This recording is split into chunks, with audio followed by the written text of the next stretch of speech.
Elsie. This is my channel, The Fancy Hat Lady Reads. I am wearing one of my fancy booktube hats, and today I'm bringing you another BooktubeSFF Babbles video. The Babbles are video prompts that are provided by the people who run the BooktubeSFF Awards. I will link the Goodreads group for the awards down below so you can check it out. They've been running for like 3 months now. Anyone can make a video or other response recommending books for the topic, and this week's topic is science fiction and fantasy with LGBTQ+ characters and themes. As with the topic about people of color in science fiction and fantasy, this is a repeat topic from last year. So basically what I'm going to do here is I am just going to run through a list of things that I read in the past year since I last did this topic that have queer representation in them that I gave a high rating, so for me that would be a 4 or a 5-star rating. Unlike the topic for POC SFF, though, I really am focusing on characters and themes represented in the story, as opposed to the identities of the authors.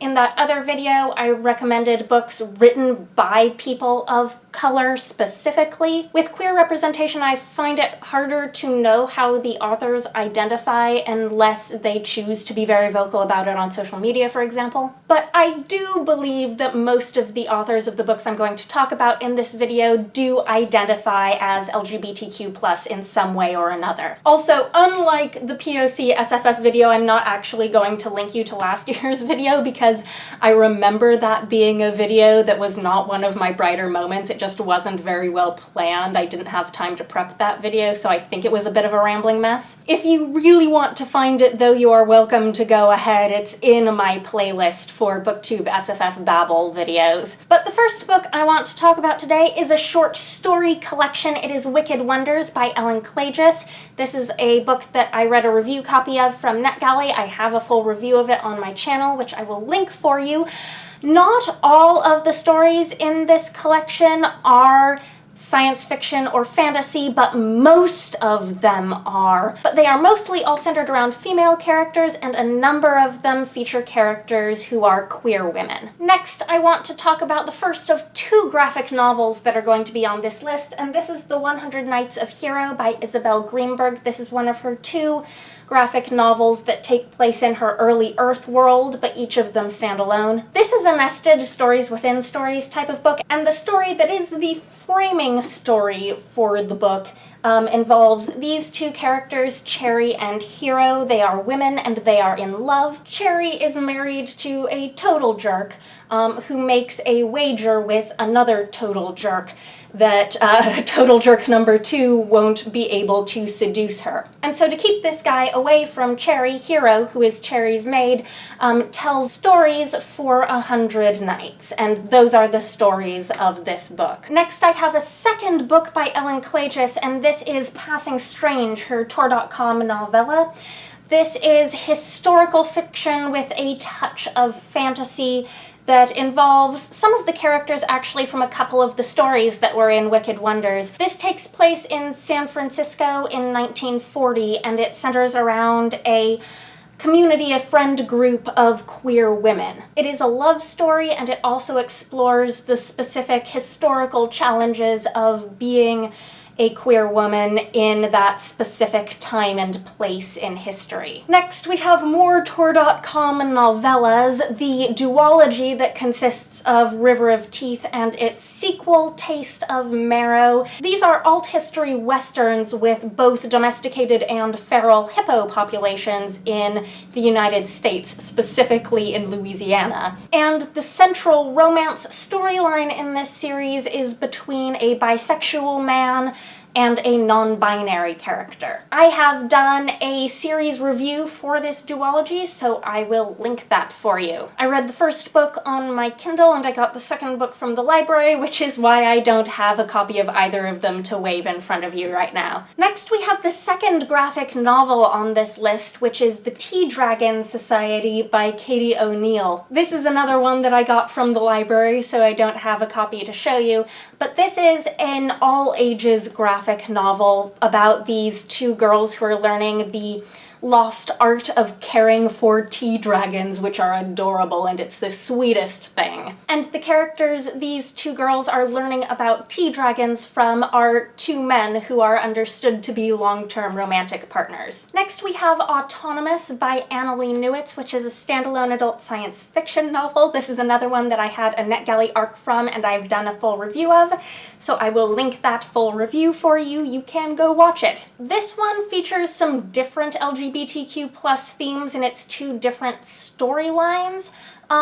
In one storyline, one of our protagonists, Jack, is a character who is understood to be a bisexual woman. We see her having relationships with both a man and a woman over the course of the book. In the other storyline, a robot named Paladin is struggling with ideas of gender. They don't really feel like human gender applies to them in the same way it applies to humans, and I feel like I need to add, when talking about the queer representation in this book, that Paladin is paired up on a mission with a character who is pretty blatantly and horribly homophobic. And the way that character Elias's storyline was handled in this book was probably the thing about this book I was least fond of overall. Next I have, I think, the first and only YA book on this list, and that is Wild Beauty by McLemore.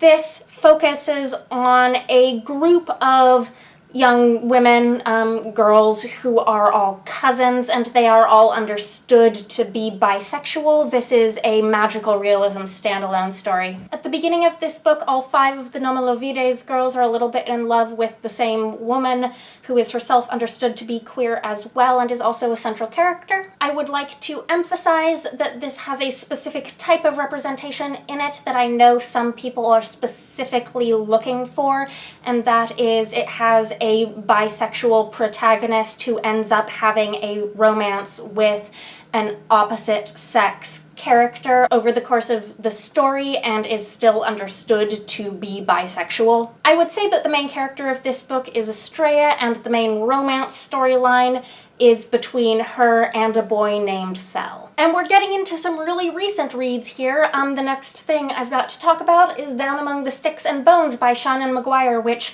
pleased me by being a 4-star read for me, whereas the first novella, Every Heart a Doorway, even though it had a wider variety of representation, I didn't like the writing as much. But this is a prequel novella following Jack and Jill, and it does establish Jack as being queer when we didn't explicitly know in the first book that she was a queer character. At least, I don't think so. My memory of the first book might be getting a little bit fuzzy. Correct me if I'm wrong on that. And then the last book I want to mention here is one that I have not yet wrapped up or reviewed, but it is a NetGalley arc that I read earlier this month, and that is Armistice by Lara, Elena, Donnelly. This is, of course, the second book in a series. This is the sequel to Amberlow, and it's the middle book in what is going to be called the Amberlow Dossier, which is going to be a trilogy. This series is a very political story that takes place in a non-magical fantasy world that's sort of 1930s inspired, and it focuses on